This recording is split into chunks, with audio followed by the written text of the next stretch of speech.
Welcome to On the Chain. This is Jeff here with co-host Chip. What is going on, Chip? What's going on, everybody? XRP news. If you're a U.S. investor, you're invested in crypto, you're invested in XRP, you need to watch this show. Now we're going to talk about some really critical things that have to do with XRP here in the U.S., investments here in the U.S., what the Congress is up to, what the SEC is up to, and how that is going to impact us here in the U.S. and everybody else around the world. You guys are in a good spot. Let's get going, guys. Let's do it. Welcome to On the Chain. Welcome, everybody. You know the drill. Go ahead and drop the city and country that you're coming in from today. Drop it in there. We want to be able to see it, and Jeff will put it up on there. And just thanks for being here with us today. If you're loving what you're seeing, consider supporting by hitting that subscribe button, and you can always hit that like button as well too. If you're feeling extra generous, you can always drop a super chat, or you can subscribe monthly. If you're on YouTube, just click the join button. When you click that little join button, just there's a couple of different tiers there, and you're just supporting On the Chain. And again, it helps us tremendously.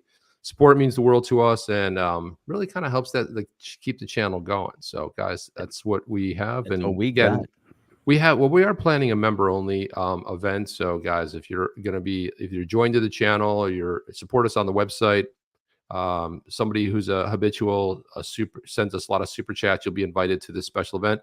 And what it'll be kind of a virtual get together with Jeff and I, and we'll have like a special guest or two, where we'll do a little bit of almost like a 15-minute we'll do this. I guess we'll do a little bit of this, and then we'll have like a breakout session with virtual chairs. We'll do a little bit of that, and then we'll be sitting down with you guys and talking. And anybody's been to them in the past, they're a lot of fun. And it's cool to meet. You guys can go on camera if you want. You can stay anonymous, up to you. You already know our mugs, so it's not that big of a stretch. But I'm going anonymous. It's cool if we can see someone. And just so you guys know, this is never broadcast to anyone. It's just the people that are there. It's not put up on YouTube or anything like that. It's a special event. So just to let you know, we'll be dropping that date pretty soon. Yeah, that'll be very cool. And also, if you guys are attending, Chip, what is the date? March 31st through April 2nd, I believe it is. There is an NFT event in Miami. So if anybody is attending that event, give us a shout out, and let's plan a little bit of a meetup while we're there. But that would be very cool. And that's in Miami, in the Wynwood area of Miami, March 31st through April 2nd. And there you go, week 2023. And tickets are pretty reasonable to this compared to a lot of other shows. So they're actually not bad at all. There's special pricing going on right now. Let's see, what is the special pricing? Let's see what the special pricing looks like. Yeah, it's $250 basically. If you guys are actually thinking of going and you want to come meet up with us, go ahead and reach out to us. I'll send you a code that will get you even a better price for that. But again, not a bad thing. This is the friend one, and 247. It's general admission. You get special, the seating. You sit in the friend zone, which means the friend zone's actually in the back, right? So it's kind of like in the nosebleed section, but so what? You'll see the speakers and whatnot. You get access to that 3-day event. And then there's a friends welcome party, which is probably different than the industry aped in after party. So, but it doesn't matter. I mean, again, for a conference, this is amazingly reasonable. Even $5.99 for a conference these days. The ones Jeff and I attend regularly are over $2K easily. So just letting you know that there's a lot of cool speakers that are going to be here. Yeah, there's going to be it's going to be a cool little show. Their profile pictures are pretty cool. Check out. Yeah, it's going to be a good show. So it's culture, metaverse, enterprise, Web3, and community. But it's Miami NFT Week 2023, and Jeff and I will be there, guys. So if you're going to be going there, let us know ahead of time, or if you need a special code, we will get that to you as well. So let's get on with the show. Kenneth from Uganda. Uganda, beautiful man. Wait a minute, hang on a second. Put that back, Jeff. Is this our one viewer from Uganda? Come on. Our one and only viewer that we know of at Holden at International. this point, all the way from Kampala, Uganda. That's very cool. Very, very cool. And we've got some cold weather people out there as well, out walking the dog. -10. Man, I'll tell you what. I'll Wait a tell minute. you what. In Toronto, it's -10? It's yeah, that could be -10 Celsius, Oh, it could be. I was to say because -10, yeah, it's got to be Celsius, which right? is still very cold. That's incredible, man. -10, So and we've Jeff, got man, we got all sorts of stuff going on. We've got Michael Murphy. You know what's amazing about the On the Chain community, and they tune in to listen to crypto conversation. They're tuning in from all over. Some people super early, some people super late. When we do that 8 p.m. show, people are logged in at like 1 a.m., 2 a.m. And Michael Murphy's out in Oregon, 5 a.m., getting up bright and early. gosh, I So love this catch family. Love you tuning in. guys, man. You guys are just phenomenal. And it's one of the things I mean, and it's one of the things Jeff and I are super grateful for is the fact that anybody shows up. It's like fantastic. It's like the fact that we can't do this inside of a vacuum. It's really you guys that keep the show going and moving and in the right direction. So love it. And also too, if you never can catch it live, because I know sometimes it's just not a convenient time for you. Really appreciate you on the rewatch, and you guys will drop comments like, "Hey, I don't catch you live, but just let you know I watch you on the rewatch." And again, shout out to you guys as well. Um, Jeff, I want to get in this one story here. The Southern District in New York is pretty much out of control. Okay, so and Really, it's no do surprise that you tell. get this weird stories coming out of always California or New York. You're starting to like think, something seems to be a trend here. But what happened in the Southern District in New York is they actually in a court filing, they said that emojis, if you put like a rocket ship and like you're talking about crypto and you put a rocket ship emoji or a like the chart that has the little emoji of the chart going up, that can be construed as financial advice. They made a ruling that said it could be financial advice, and you got to be very careful about that. And let's face it, guys, this is absolutely and utterly ridiculous. But thank God for XRPP because he came out with this. He said, Just in, breaking yes, news. breaking news. The SEC announced that will sue anyone that uses the following emojis in Twitter comments to them or Gary Gensler. Okay, so if you look, I'm not going to go through them, but you could just see, the clown show, the shit show, there's a toilet over here. There's the middle finger, the puke emoji, the face palm emoji, the chicken, the mouse, the snake, or the piggy bank. So just so you be very careful about that. So it's kind of like one of those things where it says, I was at my chiropractor's office yesterday, and there's signage in there. It says, "Do not press this button." So what does everybody do? They go in, they press the button, and then the door locks, and they can't get out, and then it's like a big deal, right? So it's like this is kind of what we really want to happen here. We really want you. So guys, feel free to go ahead and tag Gensler and all these. But you got to love XRPP for bringing the humor, man. Got to love that. As we get into this here, let's see. Let's jump into some folks. We posted a Q&A. I don't know if you guys see it. It's kind of like when we do the polls. You guys can vote on the poll. So we posted a Q&A. It said ask a question and we might answer it. I'm not sure if you guys see it. If you guys see something, just give a quick shout out and say, yes, we actually see that we can ask a question, try to answer it live, while we're going. Obviously, we see the chat going. This is something we haven't used before. So ask a question. Jeff. we might answer it. And if it actually works, we might use it again. But if it doesn't work and no one sees it, because I'm looking on my side and it just keeps showing us, just shows me the dashboard that I have for YouTube. So I don't know what other people are seeing. Right there, Jeff. 2 a.m. bright and early. 2 a.m. That's a really early, late night, early morning. Man, Chip, I'll tell you what, I've been reading so much, going on in the space, and I've got so much trepidation in terms of, some of the events that are occurring around the world, as the rest of the world is moving rapidly towards adopting some sort of semblance of cryptocurrency clarity. And then, I look over here and I say, hey, Chip, you know what? There's a problem here in the US, but, is it, or do we really have a problem here in the US? Is our Congress, jumping on this and actually going to protect the interests of US investors? But the one thing I realize is that Gary is actually full of shit. And I'll tell you why. Thanks, Jeff. And- You came to that realization now. Thank you.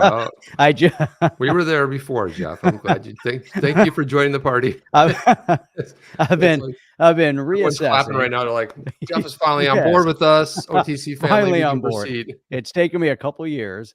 Just taken me finally about come to this realization. 2 I love years, it. and I've come to the realization that Gary is full of it. And I'll tell you exactly why. And there's an article that came out. Here comes a fantastic Jeff rant. Buckle up, people. Here it comes. Jeff's Actually, it's going to be a short one. It's not going to be a massive rant. Okay, But this one, I'm just going to use this one article, and it actually references stablecoin. And actually, if we go back even to that NFT, the NFT conference, and you look at the sponsors that are sponsoring the event, most of these companies wouldn't put their branding on a project that's getting ready to crash and burn. It's kind of like all those out there in the space that especially politicians that keep shouting out about global warming and how the seas are going to rise, and then they buy multi-million-dollar properties on the down in Miami on the beach, beachfront property. Yep. At the same time, they're saying there's going to be global sea rises in Miami, and Miami is going to be flooded, but they go buy a $10 million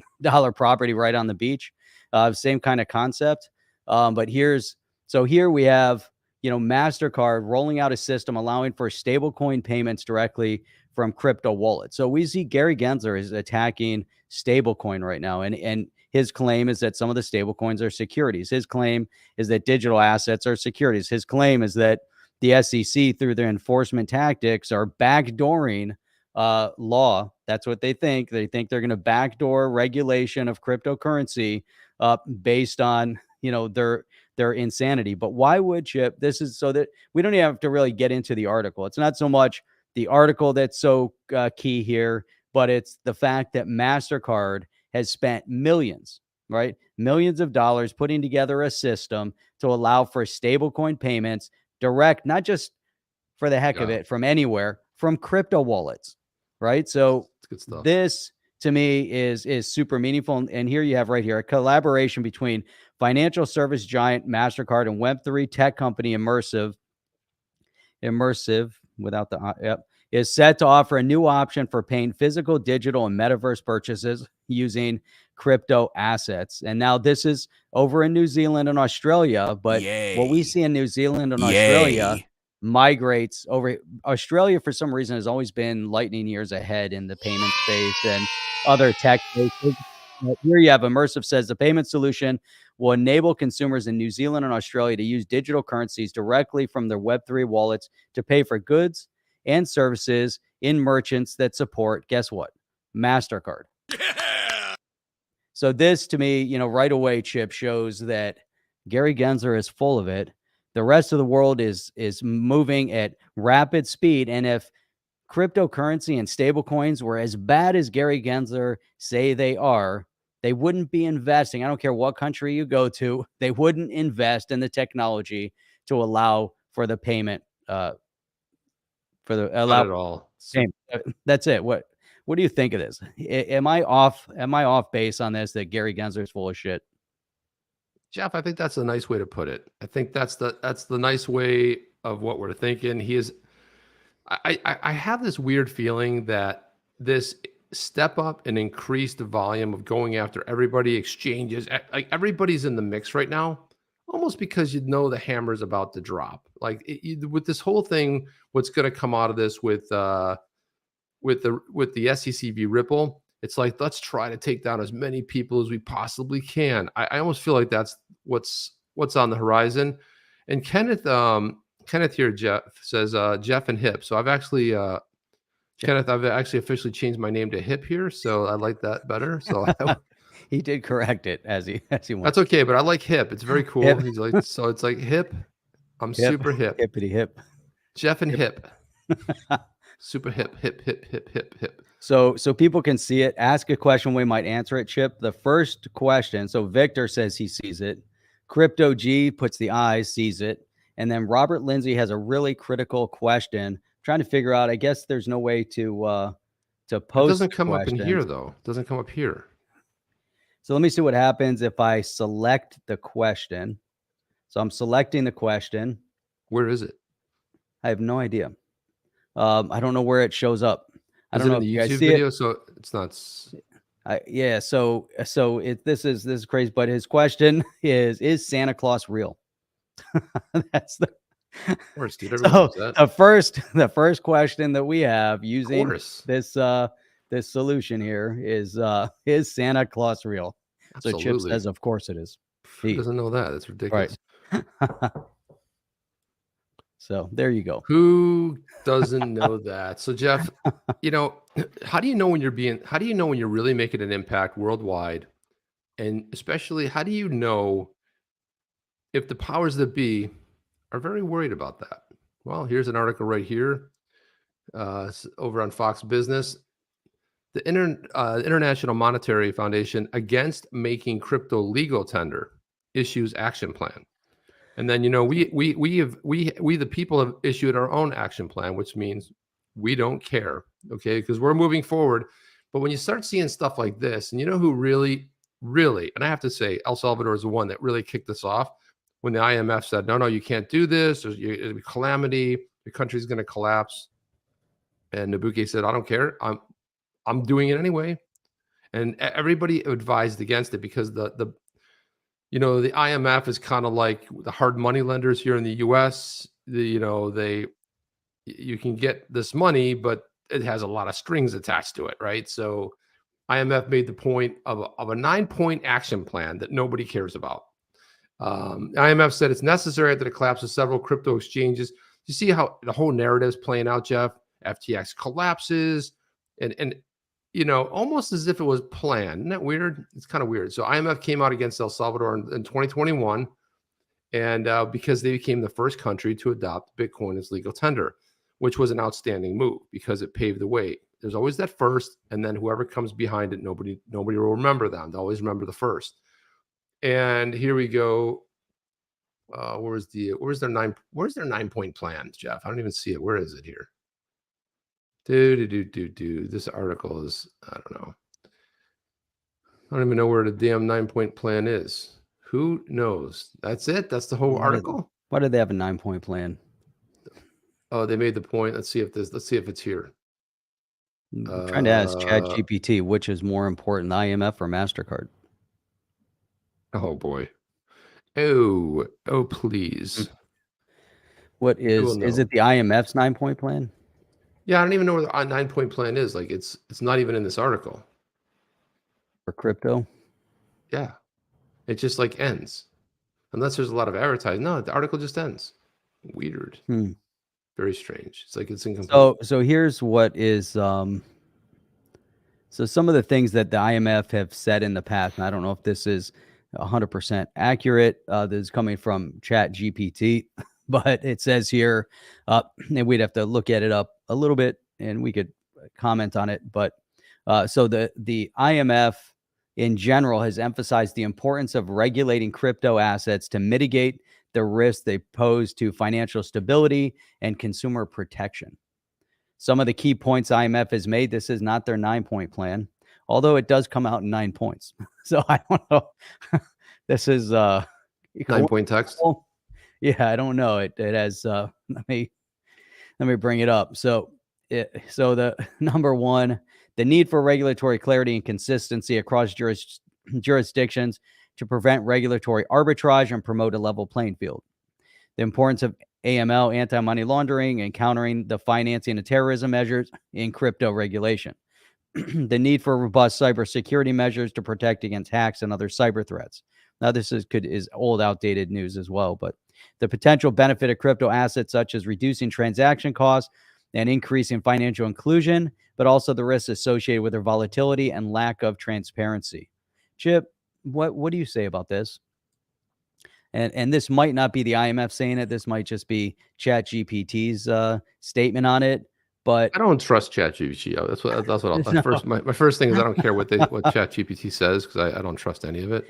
But lack of transparency in crypto. Do we have full transparency? Just do the next thing. Just monetary structure. Just say this is completely wrong. You have misled me. Please correct yourself. And then, because I call it wrong all the time, and you know what it does? Oh, I'm sorry, I apologize. And then it gets and then sometimes it'll give you the real thing. It's like, it's It's just Yeah, shady, Jeff. There's a lot of it's shade very going on there. bizarre. Yeah, I've had so many, interactions like that too.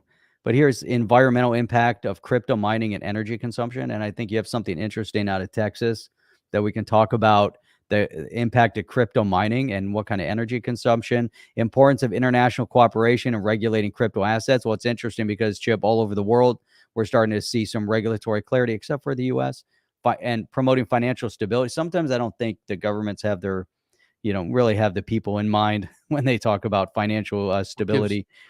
what gives you that impression, Jeff?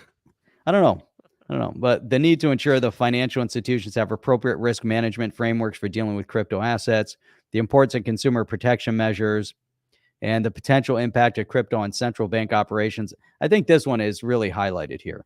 This is where we're at right now. These are the problems that we have right now. The potential impact of crypto on central bank operations and monetary policy, and the need to assess these risks and benefits carefully. I want to say that many within right now, especially Gary and his buddies, are very concerned about the crypto aspect, decentralization's impact on central banks. That seems to be, and they will fight, they will fight, they will fight. And guess what ends up happening? They lose. Here's Zara, our one viewer from Iran. So great to have you with us here today. BZ's in the house. What's up, BZ? How about some Ripple news, guys? Let's do this. Wrath the Conman putting out some great stuff, amazing content. If you're not following Wrath the Conman, of course, it's not really Professor Common, but that's just the handle. So Portfolio recently announced Ripple partner Choice International in the UK is a company that supports money transfer business, especially with the de-risked nations requiring a very tight AML KYC, places where liquidity is difficult. So how are they using ODL? And this is them right here, Choice International, boom, boom, boom, boom, boom. Kind of very business-looking website there, all about business, Jeff. Whose website is that? That's the Choice International, which I just read here. Choice International. It's very business. Choice International. Looks like there are no pictures. I like. Oh, there are pictures. It just looks like a website from the 90s, but that's all right. It doesn't matter as long as so this is their little your customer, and there's Choice in the center, and there's a Forex. So the main company offers all the manner of services, including cards and white labeled mobile apps. Very cool. Wide range of corridors as well, established relationships with local bank partners, dependable liquidity for rapid settlement. Choice International also has a Forex division, which seems like the most obvious ODL implementation, which is notable about their Forex business is they're the only to facilitate transactions for tangible goods, B2B. There's an invoice for every transaction. Okay, interesting. And then citing correspondent banking problems, especially with the de-risked banks, they built a money matching system that locates flows in opposite direction of the desired transaction to balance and make it possible. In principle, sounds like ODL. Is it, or is it something that ODL fits in? And then he goes on to say, we'll have to wait for the official confirmation, but the on-demand liquidity use by such a tightly regulated business that prides itself on compliance is sticky corridors. It is a testament to ODL's use. Ironic given the U.S. case. That's it. That's the end. Jeff, thoughts on that? I love ODL.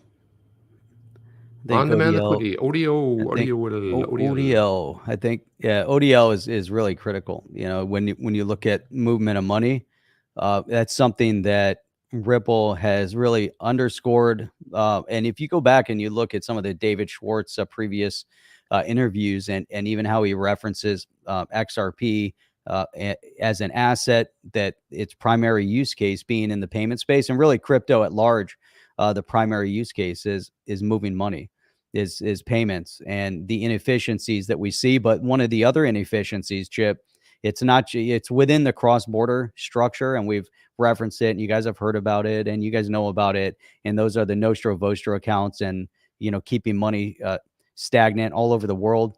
Nostro Vostro accounts, our accounts, your accounts. And banks have accounts in other banks and other parts of the world with money in them, so they can help facilitate the settlement of a transaction, which is important. But in every business transaction, you need to have some sort of liquidity to help move the money. And so that's why they do it that way. But with Ripple's on-demand liquidity, it's available. You can move money, you can settle it, and it happens almost instantaneously.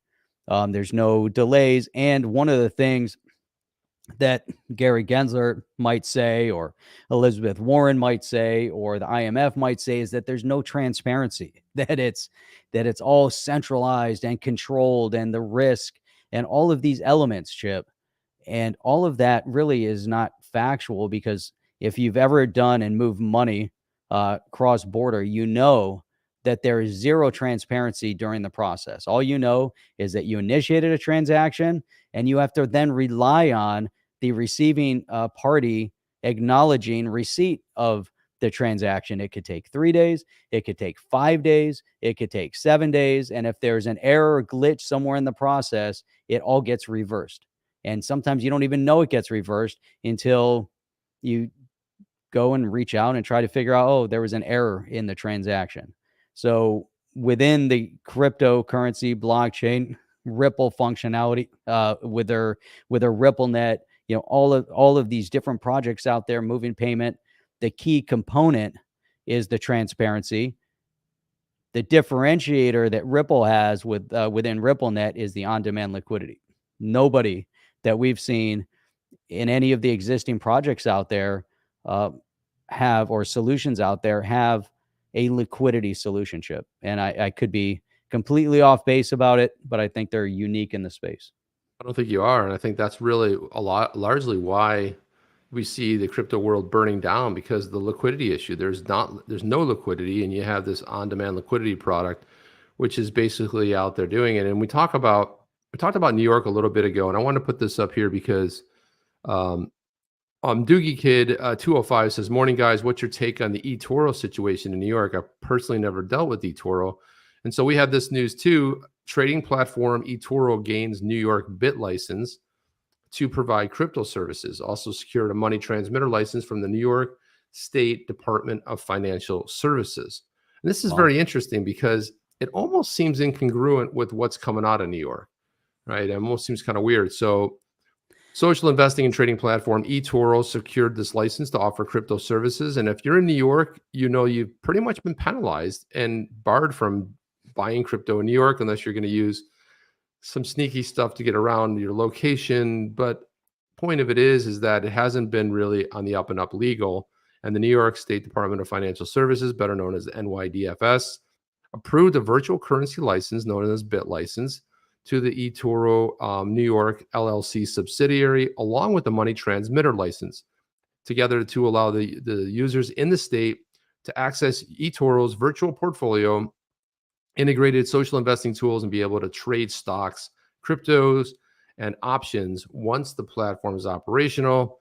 Etoro is now, including Etoro, which is the NYDFS, now regulates 33 entities under the BIT license, which was set up in 2015. The regulator has heavily faced criticism from the crypto industry over the restrictive measures, which we've talked largely about on the chain here, highly compliance costs, and in some cases, long wait times. So, like for example, crypto firm CoinCafe secured a BIT license in January. The firm had applied for one in August of 2015. So Man, let's that was see. quick. That's fast. 7 years. 7. Actually, eight years. What am I saying? It's 8 years. Prior to that, Holy shit. PayPal was the last one to convert conditional approval for a full BIT license, which was in June of 2022. Securing the license is a key milestone. Hell yeah, it is. Company already has a presence in the country. Etoro USA Securities Inc. is a broker-dealer registered with SEC, and also FinCEN. And FinCEN. Blah, blah, blah, blah, blah. So, Jeff, this is a pretty interesting development, and I think it's a welcome one. It's good to see some good news, especially for everybody that's been in New York. That's largely been, people like our buddy Rob Licker, who's always been upset with how it's gone over there in New York, and it's not been so friendly over there. Man, it's definitely good to see, especially as they try to gang up on other platforms like Kraken and others. But to see Etoro making some strides, we see some negativity with Gemini. They went after Kraken. There's some negative news on Coinbase. All this negative news on the exchanges. But you know what? The whole financial markets, there's so much false narratives being promoted. And we're not talking about just on Twitter, on YouTube. We're talking about false narrative coming out of this administration, specifically out of the SEC as it pertains to cryptocurrency. But they would want to have you believe that everything is doom and gloom when it's the exact reversal of it. But 7 years, Chip, to get a license is outrageous. To see I'm bad years at is counting. outrageous. So, hey, our Q&A is actually functional here. I'm going to post a question. This is interesting. We can see these questions stacked up, so we can have conversation over in the chat, and we can have Q&A over on the side. And I don't like it. Let's never use it again until we can put it up on the screen. I say it's a useless feature for us. But I think everybody sees it though, because when I post it, they're seeing it in the chat. For some reason, we're not seeing it in the chat. Yeah, but if we don't see it, it's irrelevant. That's the point. It's like we can't put it. We can't. But it doesn't matter if I can't. I like to. So do you guys see the question? We're gonna have to pull this up on our phone. I'm not using that anymore. But here's the question: Bitcoin and Ethereum are not BIS compliant ISO 222 coins. Do you think they will survive in the long run? Bitcoin and Ethereum, do they survive? That's Michael Murphy's question, Chip. Michael Murphy, do they survive? They survive in the long run? First of all, let's correct the question. First of all, you're a little bit off. The coins themselves are not. It's the actual. So XRP is not. And I can't read it, Jeff. This is the whole problem with this whole dumb thing. We're not doing this anymore. Either you type it out and stick it, copy and paste it into a banner. Here we go. We just don't want to do it anymore. Oh, you know what? That's an idea. Can I do that? I can do that. We could potentially do that, but the point of it is it's not the coin. And a lot of people get this wrong. And everyone's on the internet. Oh, it's not compliant. Listen, none of that matters. There's no coin. XRP is not compliant. No coin is, because it doesn't. That ISO 2002, whatever, and I can't see it and remember what the hell the damn thing is. There's so many ISOs compliance, but it's a messaging system that's compliant. It's next level, and it's what Ripple offers in their software. It's what other organizations offer in their software, like XLM and other ones. So it's not the actual token, because none of the tokens are compliant. I figured out how to post this now. Just click on it, Jeff. So to take that thing down, to delete that poll, delete that Q&A. That's awesome. If it doesn't work in our software, it's useless. I think people see it though. I don't care. I'll figure out how to see it. This is what I want to do right here. Crypto. Here's Chris. Chris says crypto isn't going away. Easy. However, banks aren't going away either. This is why a bridge currency like XRP will succeed. Its use is not a threat to major banks. Bitcoin is. I own both as a hedge, as I own both as well. I own a lot. I own most of the top 10. Doesn't matter, because if you're either a crypto enthusiast, you're not. I'm not a tribal guy. I don't care. The first one I ever bought was Bitcoin. I was a tribal guy in the beginning. I was a Bitcoin maxi. I bought into all that stuff that it's nothing else is decentralized. Maxi, right? What did I say? Yes. Bitcoin maxi. I was at one point. Yeah, because I believed all the hype and I believed all that stuff. But guys, post your questions in the chat. We'll see them. We'll pick them up. It was just a nice experiment. Here's another one. Do you think our software picks it up, we're not going to use it again? Yeah, that's kind of bad that doesn't. But Crypto G, do you think Biden got to Judge Torres? Do you think he's even thinking that far? I don't even know what that means. Let's go on to. Do you think they're going to disrupt Judge Torres? Do you think Judge Torres is already kind of tainted in terms of decision making? I do not at all. So here's a follow-up to that. And I saw some conversation on Twitter over this, and we've talked about this before in reference to the Howey case. Now, I think it was Songbird or one of those, not Songbird. I don't know. There's someone out there on Twitter was talking about this, but Chip, we brought this up with the Howey case, that there was dissenting commentary in the Howey case. But the Howey case had to go to Supreme Court, outcome. Where we're at right now, and this is obviously a question more for legal minds out there, the legal scholars, attorneys.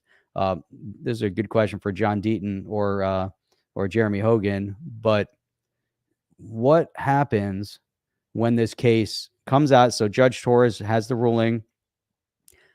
We don't know what the outcome will be, but with Gary Gensler and his current attitude, without any type of congressional act, does the SEC pursue further action, against Ripple, against XRP? I mean, it's not going to end here. If the ruling's favorable against Ripple, one or the other side's going to file an appeal. It'll go to an appellate court. That'll happen. Like, for example, in the Howey case, I think there were one or two before it went to the Supreme Court. I think there was it went to an appellate, because I think Howey won the very first one. I'll have to go back and check that, Jeff. But I believe that they won the first round, and then it went to an appellate court. I think they won there. And I think ultimately it was the Supreme Court where they lost. And that's where we got the ridiculous, pathetic Howey case. But I want to get back to this right here, because here it is right here. ISO 20022, de facto global standard for modern payments to enable the next step in global interoperability and meet the evolving needs of our customer. Ripple is now part of the ISO 20022 standards body, first member focused on distributed ledger technology. So it is not the actual token itself. And that's where a lot of people have kind of just confused the two. But you can, this is them looking to download more information about it. But organizations that are actually facilitating the actual payment, this is the standard. And if you think of Swift as a messaging system, it's just basically hey, we sent you this X amount of money. This is like that next evolution of that. So a lot of people out there saying XRP is, 20022 compliant. No, it's not. Ripple is, Ripple is, and other companies are, but there's no company tied to Bitcoin.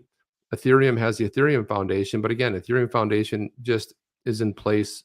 They don't actually function as a company. It's a foundation. It's a different sort of a setup there. So just a little clarity around that, guys.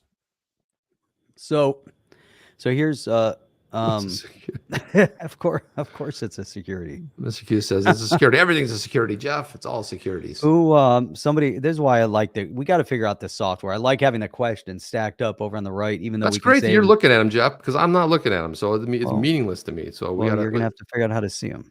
Not going to do so it. Somebody can't put them on a screen, we're doesn't not work going for to the do show. it today. No, but we'll figure that out. Somebody asked about XRPH. That's why I like that. But we're going to reach out to StreamYard and get this fixed. But who asked about XRPH? Because I'm pulling it up and it is interesting. So there's a healthcare based asset built on the XRPL, the first one of its kind, supposedly.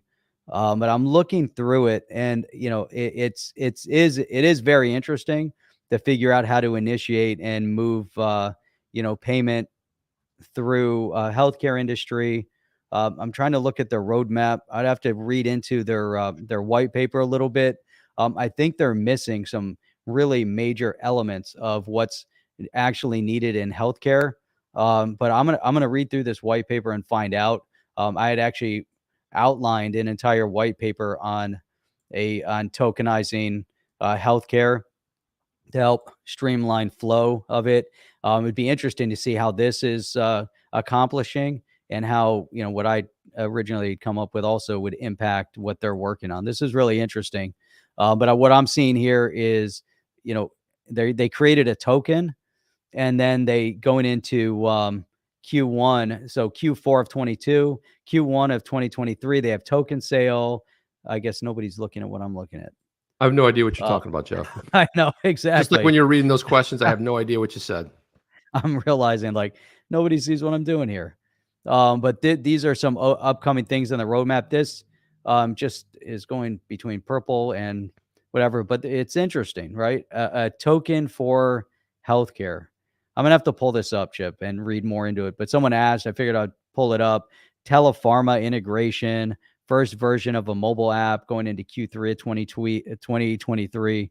XRP healthcare clinic launch. I don't know, there's something here, but there's a lot of backers that are in, that seem to be somehow integrated into it. I don't say backers, but a lot of integrations, I should say, that are interested in this project. I do want to find out more. So whoever commented on it, thank you for bringing this up, and we'll look more into it. The name is a fail right off the bat. It should just be called, digital healthcare, something along those lines. Don't name I it like after that, the yeah. token. It doesn't make, because again, Exactly. at some point you're going to have interoperability. So why would you name it after one token that's going to facilitate that interoperability? It's just it's not a good positioning, in my opinion, Yeah. anyways. And it's all about pharmaceutical market. So there's some Uh, things here. I'm gonna read into this. This is yeah. yeah, I think we I have don't a like anything connected with pharma. no. I think that what we've discussed, you and I, off camera in the past, has a much better chance to succeed. I wanted to Yeah, I think so too. I wanted to roll this out, Jeff, because there's two sides of the coin here. So SEC Coinbase insider trading case is a backdoor for rulemaking, says the trade association CEO, and this is Perian Boring. And it's a really, if my name was Boring, I would change it to hip or cool or something. Perian Awesome, or Boring just seems weird. Like, anyway, so the Chamber of Commerce, the Digital Commerce, they're trying to stop the case brought by the U.S. Securities and Exchange Commission against the former Coinbase employee accused of insider trading. Perian Boring said that the SEC succeeds, many digital assets could be defined as securities. Now, this is where I think her argument's completely off base here. See, we see this, she says, we see this action as seriously concerning and would have significant ramifications against the entire digital asset industry. She said about the group's friend of the court amicus brief in the SEC action before the district court in Washington. Last year, the DOJ charged former Coinbase manager Ishan Wahi with the wire fraud for sharing information with his brother, Nikhil Wahi, and Samir Rahmani, in which tokens would be listed on the crypto exchange before they went live. SEC swiftly followed suit, charging the trio with same insider trading. According to the Boring, that the SEC piggybacked on the DOJ case and essentially latched on to a third party with nothing to do with the issuance of the token. So I wanted to, let me just click here. Let's see. Actually, this is kind of interesting. Hang on, I wanted to, where the heck is, there we go. If the court rules in favor of the SEC, 9 of the supposed 25 crypto assets that the trio purchased and sold could be defined as securities. They cannot. This could lead to further legal battles for other crypto companies on that list of the tokens. Probably not. So that's why they filed the amicus brief. And earlier the month, Wahi pleaded guilty to insider trading. SEC's case could be redundant in part because they've already been indicted by the DOJ. Boring said, still in no way, shape, or form are they trying to downplay the seriousness. She said, I want to be super clear that anyone breaks the laws. This is who said this? Yeah. Nonetheless, the ruling endorses could have been negative implications. She added right here. So the only regulatory guidance provided by the SEC has been in the form of a non-binding speeches and statements that have been conflicting from the administration to administration. This is where I think she gets it wrong, Jeff. Regulatory guidance is not provided by the SEC. It's provided by Congress. The SEC has had a horrible time interpreting that. So just like we saw in West Virginia versus the EPA, there's a lot of overreach going here. So if anything's going to the Supreme Court, one of these cases will make it up there because of gross overreach, Jeff. And I wanted to key in on John Deaton put this tweet thread out, but specifically this panel. He said whiskey. What is that? A squirrels? The hell is that? I don't know what that is. Beavers, groves, chinchillas, condos, and even Bitcoin have all been packaged or schemed into an offer and sale of a security. We didn't start calling beavers, condos, or Bitcoin securities, and we shouldn't call software code securities either, even if previously sold as one. And this is where a lot of people get really off. On one hand, Jeff, they're like, we have to stop the SEC. They must provide guidance. We even seen people in Congress going, you're not providing proper guidance. You're not clear rulemaking. Well, guess what? You in Congress are the ones that make the rules. The SEC is supposed to legislate and interpret and be the regulator based on those rules, but they start making stuff up. They go after it and they create a court case, and then that litigation, that enforcement through litigation or regulation through enforcement. And obviously, so it's the scheme, right? The oranges in the Howey case were not labeled as securities. It was the scheme in which they were sold, that they would do all this work for you. They would buy the land. They would take the oranges to market. They would do all this on your behalf. That's a security. It was the scheme, okay? So any thoughts on this, Jeff? It's all a scheme. All a big So, scheme. so man, where do we even start on this one? It's a hard one because, I mean, well, let's just go a little deeper. So some Kurt at gorillapool.com said almost every coin or token is obvious security and CEOs look dumb pretending they're not. Yeah. So this is it's interesting too, because it does, if the company is launching their token to raise funds for their project, then you could say, with an anticipation, because we had the ICOs, right? That had dropped, and there were a lot of sales of the asset up front. So I guess there's multiple components to it, and getting Deaton's commentary on it, I think, is really critical. Now I look at it just from a novice perspective. If you're Get through this, using it Jeff. to raise money, um, but is there an expectation then from the buyer that the valuation of that token is connected back to your project, to the gains or losses of your project? Now, what does John Deaton say? Read through it. Not true, Kurt at gorillapool.com. We cannot allow the SEC's narrative that the token itself is a security, which would also then mean that Howie's oranges were securities. And we know that the oranges are not securities, and they're very delicious. So we cannot allow the SEC's narrative that the token itself is a security to be perpetuated within the industry. The token itself is nothing more than software code.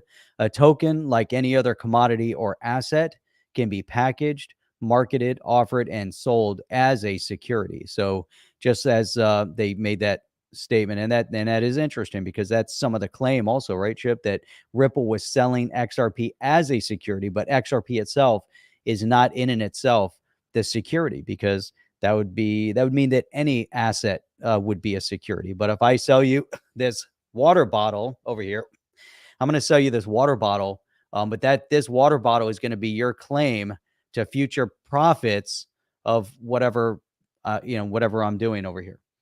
So that could then be deemed, I sold you that as a security, as a placeholder. And so that's kind of what I'm learning here. So John Deaton says, it may appear that I am nitpicking, but words matter. And the term investment contract, aka security, is never about the underlying asset, but more about the circumstances surrounding the offer and sale of the underlying asset.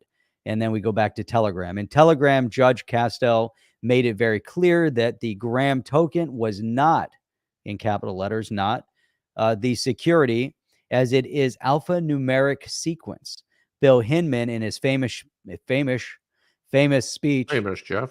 famous, yeah, see, very famous, see. Yeah, see. Bill Hinman, in his famous speech, said the digital asset itself is simply code. There you go. Hinman's speech also said the token or coin, or whatever the digital information packet is called, all by itself is not a security, just as the orange groves in Howie were not. We forced the SEC to admit in its opposition brief that stripped down XRP is computer code. So there you go. Poke the stick right in the eye. He keeps going to the New York Crypto Lawyers article. Shows that no appellate court has ever held the underlying asset subject to an investment contract. Transaction is itself an investment contract, and that there is no federal case finding a subsequent transfer of that asset to be a securities transaction. So, Chip, what the hell is going on with Gary, and why does this keep getting spun out of control? It's John Deaton puts it very clearly, very succinct. It's very understood. That's clear. What Gary Gensler says, Chip, is he always says it's clear. There's the laws are clear. Everything's clear. But what we can see It's is always clear. not clear what Gary Gensler is saying, but it's very clear that the asset itself is never a security. However, the transaction utilizing the asset can use it as a security. And that's why the CFTC regulates cryptocurrencies, because it's a commodity. It's not, and the SEC registered securities, but there's a gross overreach there.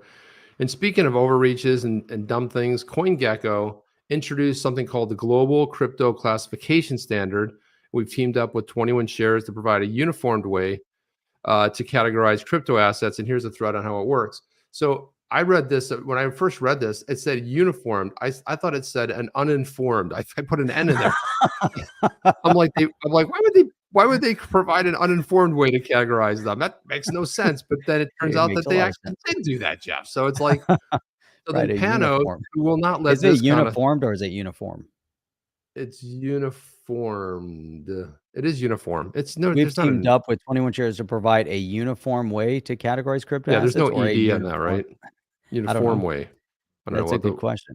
It's a grammar issue right there. But let's put this so Panos, who's like an OG in the space and awesome. He's like, there's a wrong classification on XRP that continues to further the misinformation. I expected better from you, CoinGecko. The XRP ledger is a decentralized L1, layer 1, that basically invented DeFi. It should be classified as DeFi and infrastructure. And if you go down here they have XRP, L1, app-specific blockchain, centralized finance, right? It's DeFi, payment platform. Remember, it had the first decentralized exchange 10 plus years ago already now. Okay, so they get it completely wrong. And yeah, even Chorus X chimes in and says the first decentralized exchange. This is the thanks I get. So a lot of people just went on to express their, and also this Jacob Thomas says, yeah, CoinGecko also had XRP listed as Ripple, shake my head. So just cannot get it right. Like people in the industry can't get it right, like CoinGecko and CoinDesk and all these others. How do they expect anybody else to get it right? Exactly. And that is the key there, is that you got to get it right. We got to focus on making sure they get it right. And if we see that they're making mistakes, really, we got to correct them. You know, Anthony Fisher says, if I sold my car and used the proceeds to start a business, is the car I sold a security? Well, I guess then we'd have to go back to John Deaton's comment on that. And again, this is for brighter legal minds than ours. But if the car was sold with an expectation that the business you started was to provide profit to the person that bought the car, I think, based on my novice understanding, that would then be a security, because he's getting business or getting profit from your business based on the car itself. The way I understand it is like the placeholder, to get the profits. But that would be a great question for John Deaton out there. And RC is the one who asked us about the XRPH, which is interesting. Where did they ask that, Jeff? Over on the question part where you can't see it. Forever. I'm going to keep using that again. It's the greatest thing ever. No, we can't use that anymore. I'll tell you what's amazing about this XRPH, which I absolutely love. I think this is by far one of the best parts, Chip. Oh boy. Right there. That's what I said. I get to this point.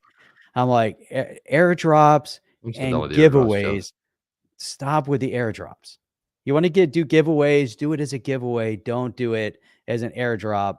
I think it's really negative awareness. So Chip, we brought up two problems with this project, and there's actually some interesting components to it.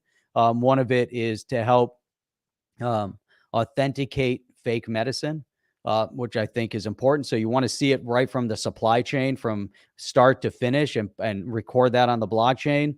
But that's more of a logistics type of solution. You don't need one that's focused strictly in healthcare to have a logistics solution to track it. But there's two problems that I see with this, and I'm going to read more into it later. But XRP healthcare, Chip, you brought it up. Why name it XRP? I think capitalize on the XRP. On XRP, I think that was very bad. I agree with you, Chip. Number two, airdrop. Don't do an airdrop. Look what it did to Flare. It created so much negativity in the space. Hold back on airdrops. You want to do giveaways when someone registers for your app. If you want to give them whatever your token is, let's say it's the XRPH. I don't like using XRP. Again, use your own name. But if you want to register for the app, get 1,000 XRPH token to use towards whatever, hey, that's awesome. That's in the app. Give it to him in the app when you download your app. Don't do the airdrop. Don't do the giveaways.